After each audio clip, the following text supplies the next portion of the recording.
Firstly, just want to talk about my ebook, Cycling Buyer's Guide, best ebook around for cycling buyer's guide. You go to durianrider.com if you're interested. It's got all the tips for cycling there for your new buyer's guide, all the road and mountain bike, etc. Anyway, let's get to the video. We have Cannondale Synapse Neo.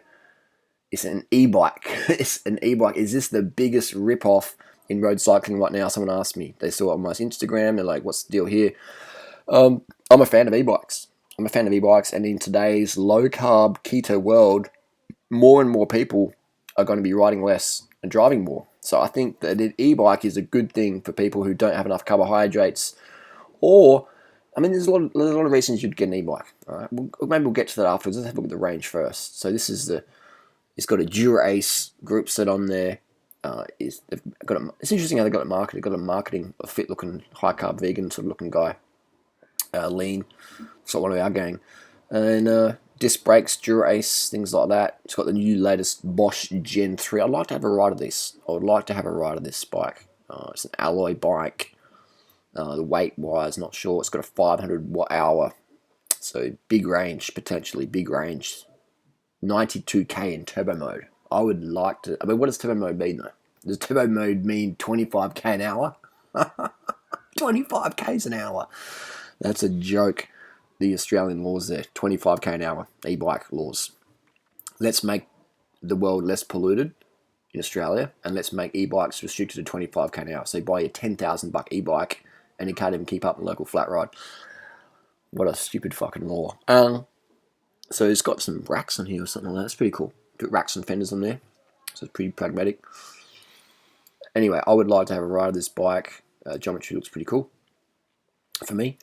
And so it's the Dura-Ace carbon wheels, the bling. It's got an alloy rim brake version, disc brake versions rather, for $4.5 US, 4,000 euros. So they're not exactly cheap.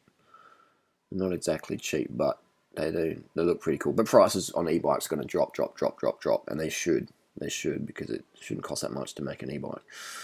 Anyway, and they also have a flat bar bike as well. Quite interesting for people who prefer a flat, right, more upright position. So I'm a fan of the e-bikes. Is the e-bike a sign of people's carb phobia? I would say definitely. E-bikes, in my opinion, are welcome on the roads for sure. Safer for people. Less cars, more bikes. I'm all for that, even for e-bikes for sure. I've got a couple of e-bikes, so I'm a fan. They're also good if your boyfriend or girlfriend isn't as fit as you, and you're quite fit, and you want to have them along for the ride. They can pace you on climbs and on the flat.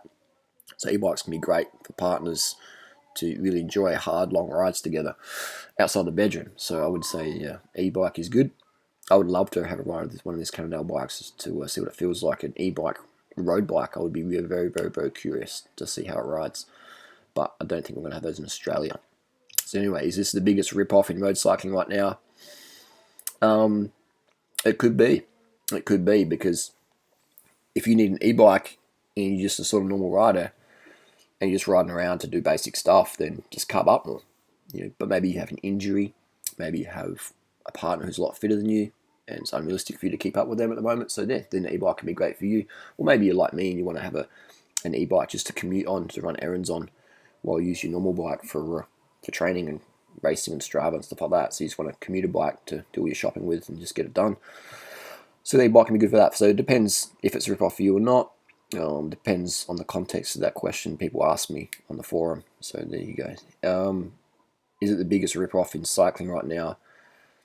It depends. I would say yes, and I would say no. It all depends, man. It all depends. Just like some of the wheels, the lightweight stuff I've got, most people consider that a rip-off because it's not going to help them win the Tour de France. But if you're in contention for the Tour de France, it can be a worthwhile investment. Just like a lot of oxygen vector doping can be. Anyway, that's another story. If you do want bike buyer's guide tips, Do Not As Anybody Bible, it's got all the latest stuff updated continually as well. So if you do buy a copy today and there's updates to that, you'll get those email notifications for free updates. So always constantly the best wheels, the best hubs, the best pedals, all the best stuff. The most pragmatic product is in that book, continually updated. Only $34 right now. So anyway, see you soon on the road with the e-bikes.